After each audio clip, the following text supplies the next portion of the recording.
Well, what we know is that the Israelis are going to war. They will be more unified as a government, not only than they've been over the last 6 months when they were facing a constitutional crisis, but frankly in decades. So there'll probably be a national emergency government with Netanyahu and the opposition fighting that war together.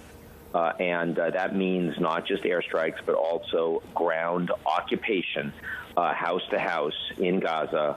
Lots of casualties, which Hamas, of course, wants Israel to be responsible for, and to take out the leadership of Hamas. And this is not going to be a matter of days or weeks. This is months or maybe years.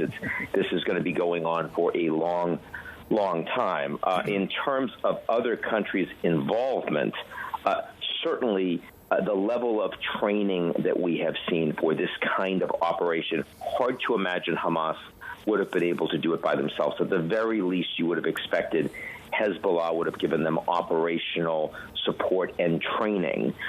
Whether or not Iran was directly involved, you're right, there has been some reporting of that in the Wall Street Journal, other places over the weekend. All of that, the sourcing is pretty light. It comes from Hamas and Hezbollah operatives themselves. No one would consider that to be hard evidence at this point. The Iranian supreme leader came out on Twitter and basically called for genocide against Jews in Israel. But frankly, and as horrifying as it is to say that, that's really nothing new for the Iranian supreme leader, and they'd be saying that irrespective of whether they were directly involved or not. So I think there is a real possibility that Iran gets caught up in this. But we are certainly not there right now, and in that regard, the fact that the markets on oil have only jumped up a bit, for me, seems like that seems like the appropriate response.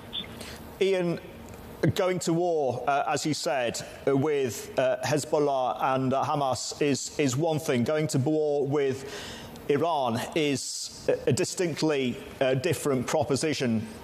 And there is a US carrier strike group in the region as well. How concerned are you of a direct confrontation? I'm a little concerned. I'm a hell of a lot more concerned than I was 2 days ago, I'll tell you that. I mean, look, the fact is that Israel has faced, this is unconscionable, the 700-plus civilians brutally killed. I said it's Israel's 9/11, but the reality is it's much greater than that. There still are going to be, probably well over 100 hostages that are right there, sort of in Gaza, and those videos are being sent. They're brutal. They're dehumanizing. It's just hard to stomach it. This is going to lead everyone in Israel to say we need to ensure that this will never happen against us again. Jews have not faced this kind of atrocity in the world since the Holocaust. So, everything is on the table if you are an Israeli Jew today. But that does not mean that they are going to launch a war against Iran. And on the other side of that equation, I would note that Hezbollah, which of course said that they were in, sort of support of Hamas, they launched a couple of missiles at an Israeli military base. The Israeli Defense Force immediately responded. That's all they've done. If this was, and Hamas is much more militarily capable than Hezbollah is much more capable than Hamas. So if the Iranians were really trying to change the ball game here, you would think Hezbollah would be involved. They're not. So it seems pretty clear, at least so far, that the Iranians are not looking to get into a broader fight with the Israelis. And I can see lots of reasons why the Israelis, for now at least, would want to focus on the immediate and proximate danger, which is taking out Hamas leadership, disarming, killing and disarming Hamas militants, and undermining the ability of Hamas to raise and engage in attacks against Israel going forward. And that, by the way, includes Hamas operatives that surely are still in operation today in Israel. The fact that they've gotten their territory back, there were, hundreds, maybe thousands of Hamas operatives that went across those borders. How many of those are going to engage in terrorist activities in the coming weeks and months? This is still a very real and present danger. In that regard, again, not like 9/11, where everyone in America was still scared, but after the day, that was it. There were no more attacks. That is not true in Israel at all. Tim, comment on this. Just one quick question, Ian. I wonder if you can contextualize this in the broader, say, regional geopolitical context. There was progress, for example, with the Abraham Accords and a growing proximity or improving relationship, particularly between Israel and the UAE, and perhaps with Saudi as a larger prize. How do you think this affects all that? Well, first of all, in part, it is the fact that that was going on, despite nothing happening with the Palestinians. In fact, the Palestinians losing more land, more settlements going on, a hard right-wing Israeli government basically prepared to subjugate the Palestinians for eternity. And Hamas was not shifting with the times, saying we got to accept a smaller deal. They were no part of the Abraham Accords, obviously. I mean, Hamas was still calling for the end of Israel, for the destruction of Israel, while the UAE and Bahrain and Saudi Arabia were working with the Israelis.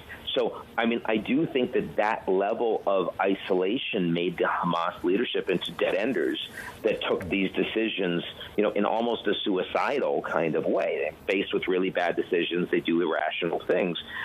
Having said that, that does mean that the Saudi peace deal, which was looking increasingly imminent, a matter maybe not weeks, but certainly months. And Saudi senior officials I've spoken to were very optimistic about it even a week ago. That is now off the table, certainly. And I think, you know, for example, there was just an announcement made a couple weeks ago that Jordan, funded by the UAE, was going to provide solar power for Israel. In return, Israel was going to provide desalinized fresh water to the Jordanians. Inconceivable 5 years ago. Well, it's probably inconceivable we're going to get another deal like that anytime soon. So there really was a path of normalization of relations between Israel and the Arab states. But now you're going to see the Arab street, you know, much more aligned with Palestinians, especially as you start to see thousands, tens of thousands of Palestinian casualties as this war rolls on. That, of course, constrains the room for movement of Arab states that would otherwise like to normalize with Israel. Ian, President Biden arguably now has a major Middle East foreign policy crisis on his hands heading into election. Where as well does that put his commitment to Ukraine? You said it's arguably. I don't think there's any argument. I think this is definitely a Middle East crisis for Biden. And it comes on the back of Biden, you know, facing partisan opposition to Ukrainian aid, which had been bipartisan support for the last 19 months. So it definitely deprioritizes Ukraine a bit. It's going to make it harder for Biden to get tens of billions of dollars approved for the next tranche of Ukrainian aid. It also would help if there were a Speaker of the House. There isn't right now. So you've got that domestic U.S. political crisis as well. This is not just a distraction. This is like full-on war in the Middle East. And, of course, right now, the Americans are going to provide support for the Israelis. If it turns out that Iran was directly involved, then I think the Americans would probably be supporting Israel directly in any military strikes. I don't think they'd let the Israelis do that by themselves.